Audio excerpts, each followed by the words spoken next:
Welcome to Not Milk Never Milk. Subscribe if you're lactose intolerant. You begin by confirming prerequisites. Same Google account and the Chrome remote desktop app installed on both devices. Once installed, sign in and grant permissions for screen sharing and audio. These let the remote device stream your desktop and accept input. Next, choose whether this is for on-demand access or permanent remote support so you configure accordingly. Make sure device sleep and power settings allow remote connections. Otherwise, you will be blocked before you even connect. You now authorize the host.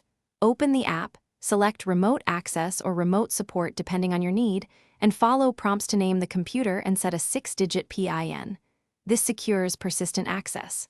For one-time help, choose Share and copy the generated access code to the helper. Once done, on the client device click Remote Support or the named computer, enter the PIN or access code, and wait for the session to establish. The app negotiates a secure tunnel, so traffic stays encrypted.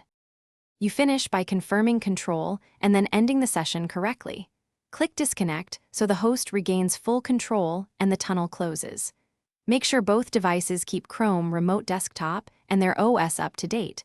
Updates resolve many compatibility and performance problems.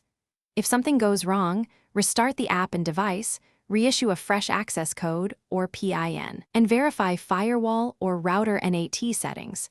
These are common blockers that prevent successful connection. Thanks for watching. If this was helpful, leave a like and consider subscribing. See you next time.